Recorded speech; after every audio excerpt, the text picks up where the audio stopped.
Cześć, tu Dorota. Witajcie na kanale Polish with Dorota.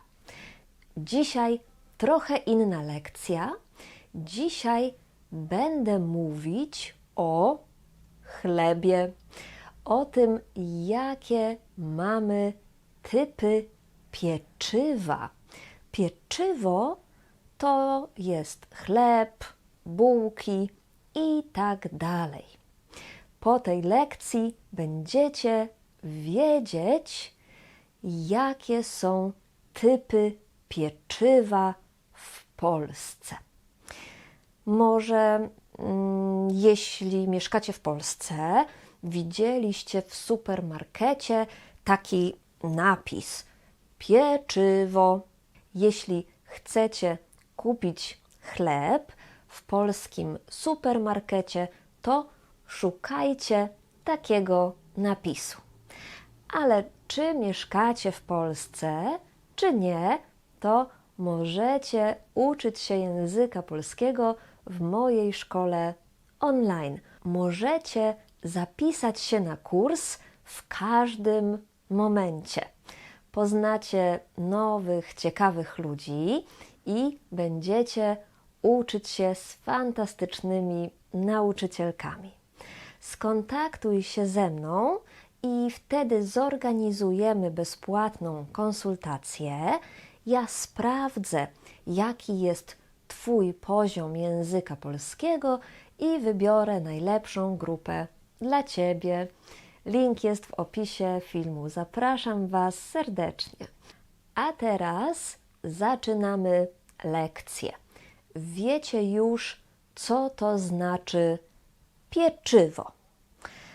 Ale żeby zrobić pieczywo, musimy mieć jeden bardzo ważny składnik, czyli ingredient, składnik. Ten składnik to oczywiście mąka. Mąka. Proszę, posłuchajcie i mówcie razem ze mną. Mąka. Mąka. I może być mąka pszenna, taka normalna. Może być mąka orkiszowa. To też jest mąka pszenna, ale inny typ. Może być mąka razowa albo mąka żytnia. Oczywiście są jeszcze inne typy, na przykład mąka kukurydziana czy ryżowa, ale to nie jest bardzo częste w Polsce. Czyli mamy mąkę pszenną, albo orkiszową, albo razową, albo żytnią i też będziemy mieć takie rodzaje chleba. Rodzaj to znaczy typ, więc będzie chleb pszenny. Pamiętajcie, tutaj musimy powiedzieć 2 razy n. Pszenny, pszenny. Chleb pszenny. Też możecie czasami usłyszeć biały chleb albo zwykły chleb. Zwykły chleb. Może być chleb orkiszowy, chleb razowy albo chleb żytni. W polskiej piekarni, jeśli mówicie dzień dobry, poproszę jeden chleb, to dostaniecie jeden zwykły chleb, to znaczy biały chleb pszenny. Czasami ten chleb jest z makiem. Jeśli chcecie kupić taki zdrowy, dobry chleb, to szukajcie chleba na zakwasie. Na zakwasie. Zakwas to jest po angielsku sourdough i to jest taka substancja, taka sfermentowana mąka mniej więcej, z której robimy chleb. Możecie też szukać informacji bez drożdży. Drożdże to znaczy yeast. Drożdże często są składnikiem chleba, bardzo często, ale wiem, że nie każdy lubi chleb z drożdżami, na drożdżach. Uwaga, drożdże to jest słowo tylko w liczbie mnogiej. Drożdże są. I uwaga, mam lekcję o innych słowach, które są tylko w liczbie mnogiej. Link jest w opisie tego filmu. Więc jeszcze raz, zdrowy chleb to jest chleb na zakwasie bez drożdży. Ale niełatwo taki znaleźć, naprawdę. Jaki jeszcze może być chleb w Polsce? Często możecie zobaczyć chleb wieloziarnisty. Ziarna to są seeds. To mogą być ziarna słonecznika, to może być też sezam i inne różne seeds. I te ziarna mogą być w środku chleba albo tylko na zewnątrz. Też może być informacja chleb z ziarnami. Chleb z ziarnami. Kiedy kupujecie chleb w piekarni, to pani może Was zapytać: krojony albo pokroić? To jest chleb krojony, czyli mamy małe elementy. Te elementy chleba, specjalnie mówię elementy, bo w różnych regionach Polski one są różnie nazywane. Dla mnie to są kromki chleba, jedna kromka chleba. W innych regionach to może być skipka, więc tutaj zapytajcie Polaków, z którymi rozmawiacie, co to jest dla nich, jak się mówi slice of bread po polsku według nich, bo to zależy od regionu. No ale dobrze, pani w piekarni może Was zapytać: pokroić albo krojony? A jeśli Wy chcecie kupić chleb krojony, to sami możecie o to poprosić. Na przykład poproszę jeden chleb razowy, krojony. Albo poproszę jeden zwykły chleb, proszę pokroić. Na przykład. Ale jeśli nie chcecie krojonego chleba i pani pyta: pokroić? To odpowiadacie: nie, proszę nie kroić. Poproszę w całości. Albo po prostu nie, w całości. Czyli jeden chleb, który Wy pokroicie nożem w domu. A co to jest? Jak to się nazywa? To jest bułka. Bułka. Uwaga, jakie są formy liczby mnogiej? 2, 3, 4 bułki, 5, 6, 7, 8 bułek. Tak. W języku polskim zawsze jest taka zasada, że numery, które kończą się na 2, 3, 4, wymagają innych form niż numery 5, 6, 7 i tak dalej. Jeśli nie znacie tej reguły, mam filmik tutaj, lat czy lata. Reguła jest taka sama zawsze. Link będzie też w opisie. No dobrze, mamy bułki. Jedna bułka, 2 bułki, 5 bułek. I bułki też mają różne rodzaje oczywiście.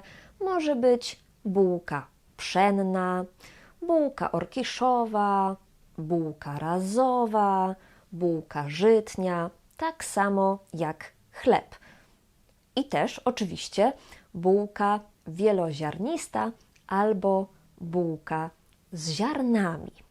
Ale mamy też jeszcze takie specyficzne rodzaje bułek, na przykład to jest kajzerka, a to jest grahamka z mąki typu graham. Ale tak naprawdę mamy milion rodzajów bułek. Naprawdę jest jeszcze bułka poznańska, bułka wrocławska. To też są bułki takie białe, pszenne, zwykłe bułki, ale często w sklepach, w piekarniach są jakieś dziwne nazwy, jakaś bułka familijna, pasterska, coś. Zwykle to są po prostu bułki pszenne, białe, ale zawsze możecie w piekarni zapytać, ta bułka farmerska, jaka to jest bułka? Pszenna czy żytnia? Albo po prostu możecie kupić i sprawdzić, czy Wam smakuje. I tyle. W piekarniach w Polsce możecie kupić też dużo słodkich rzeczy. I czymś takim bardzo typowym polskim jest drożdżówka. Drożdżówka. Tutaj mamy żdż, żdż. Uwaga, Z z kropką tutaj czytamy jak ży, ży. To jest trochę podobny dźwięk jak w angielskim słowie vision, vision, tylko bardziej taki twardy, ż, ż. A DZ z kropką, te dwie litery razem, czytamy jak dż, dż. Trochę jak w słowie, w imieniu John, ale też bardziej twardo, dż, dż. Więc to jest drożdżówka. Drożdżówka. Mamy różne rodzaje drożdżówek. Może być drożdżówka z serem, ale to jest biały ser. Z budyniem, z makiem, z owocami, czasami z marmoladą. I na pewno jeszcze zobaczycie różne rodzaje drożdżówek, ale to są te najczęstsze. No i oczywiście możecie w piekarni kupić też pączki. 1 pączek, 2, 3, 4 pączki, 5 pączków. I pączki zwykle są z marmoladą albo z konfiturą różaną, czasami z adwokatem. To jest taki likier z alkoholem. Może być pączek z budyniem też i czasami z czekoladą. I na pewno jeszcze spotkacie inne nadzienia. Nadzienie to jest to, co jest w środku pączka. Na przykład marmolada albo czekolada. Pączki jemy cały rok, ale najwięcej w tłusty czwartek. Jeśli nie wiecie, co to jest tłusty czwartek, to mam też o tym filmik i oczywiście link będzie w opisie. Oczywiście, jeśli idziecie do piekarni i chcecie kupić chleb albo pączka, to musicie powiedzieć poproszę. Na przykład poproszę 1 zwykły chleb i 3 zwykłe bułki. Poproszę 1 zwykły chleb krojony i 3 bułki. Poproszę 1 żytni chleb z ziarnami i 2 drożdżówki z makiem. Poproszę 1 bułkę orkiszową i 1 drożdżówkę z serem. Poproszę 1 pączka z marmoladą i 1 z budyniem. Poproszę pół zwykłego chleba krojonego. Tak, w Polsce w piekarni można zwykle kupić pół zwykłego chleba. Tutaj po słowie poproszę mamy strukturę gramatyczną, która nazywa się biernik. Poproszę jednego pączka. Poproszę jedną bułkę. Poproszę jedną drożdżówkę. Poproszę jeden chleb. Jeśli nie wiecie, co to znaczy biernik, jeśli nie znacie polskiej gramatyki, ale chcecie mówić dobrze po polsku, to zapraszam Was serdecznie na kursy do mojej szkoły online. Moje świetne nauczycielki wytłumaczą Wam wszystko krok po kroku i polska gramatyka będzie dla Was jasna i łatwa. A teraz jesteście już gotowi, żeby iść do polskiej piekarni i kupić chleb po polsku. Proszę iść, kupić smacznego. Dziękuję Wam bardzo za tę lekcję i jeśli to było dla Was praktyczne, to proszę Was o wsparcie mojego kanału. Możecie to zrobić po prostu przez donację. Link jest w opisie.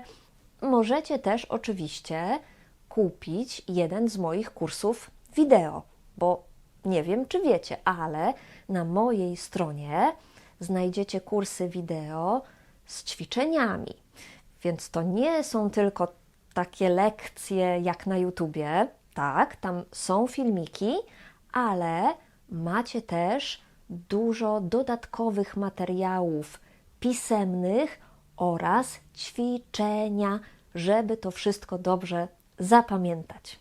Dziękuję za oglądanie i do zobaczenia w następnych lekcjach. Pa, pa!